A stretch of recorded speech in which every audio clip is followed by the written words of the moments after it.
اب میں آپ کو ایک بات بتانا چاہتا ہوں. حضرات مجلس مدینہ منورہ ہے, وہاں میں ایک عورت رہتی ہے, لوگ اسے دیوانہ, پروانہ, جھلی, مستانی کہتا ہے, کوئی اس کے ساتھ بیٹھتا نہیں ہے.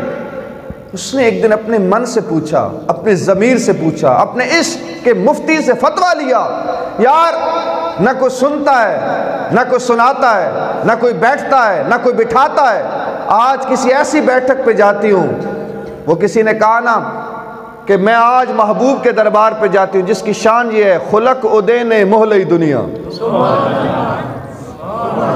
خلق ادین مہلئی دنیا, کوئی ورلئی جان بچاوے, آزم ایڈا سونا ماہی مینو کدرے نظر نہ آوے. اس نے سوچا آج میں حضور کے دربار پہ جاتی ہوں, سرکار سے بات چیت کرتی ہوں. اٹھی دربار رسالت میں گئی, حضور اپنے غلاموں میں بیٹھے ہوئے تھے. اور حضور غلاموں میں بیٹھے کیسے ہوتے تھے, یہ بھی پیر صاحب نقشہ کہتے ہیں. فرماتے ہیں چاند کی طرح, چاند کی طرح تیرے گرد وہ تاروں کا ہجوم, تیرا حلقہ اصحاب میں یوں بیٹھا کرنا. اور خواجہ صاحب فرماتے ہیں وستے ہاسے تے وستے ناسے, تیری جھوک دے آسے پاسے, اوے سن دے ہاسے مٹھیاں گالی سنا یار سڑیندہ ہاسے. میرے آقا کو جب اس نے دور سے دیکھا کہنے لگی یا محمد آ.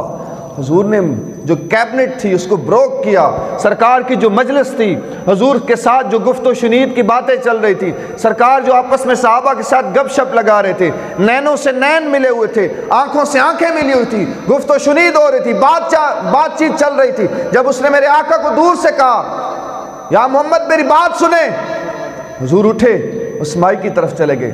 اس مائی نے اپنی من کی جو گٹھڑی باندھی ہوئی تھی آرزوؤں کی, اس نے ایک ایک کر کے کھولنا شروع کی.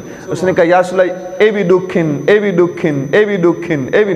تو اس سے سارے دکھ سناونے شروع کی تھے نا, صحابہ نیڑے کھلوتے ہیں, انہاں دے دل خیال آیا بھئی یار یہ تو جھلی ہے, یہ تو دیوانی ہے, پستانی ہے, پروانی ہے, لوگ اس نو کملا دن تے اس رسول اللہ نال ہیڈیاں گلاں کرنیاں.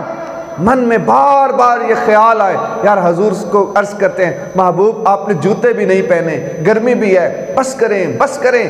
بار بار یہ دل کہتا, لیکن اندر کی جو ادب تھا, اقبال نے کہا ادب گاہے زیر آسماں ازرش نازکتر, نفس کم کردت می آیت جنید و با یزید آجا.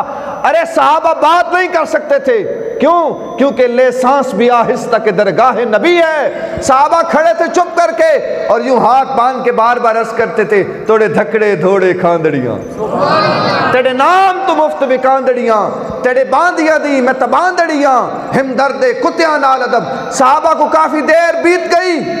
اس مائی نے ساری باتیں سنا کر تھک گئی نا, اس نے عرض کی, اس نے کہا سونا یہاں مدینے میں کوئی میری بات نہیں سنتا, کوئی جھلی کہتا ہے, کوئی پروانی کہتا ہے, کوئی دیوانی کہتا ہے, کوئی مستانی کہتا ہے, کوئی بات سننے کو تیار نہیں ہے.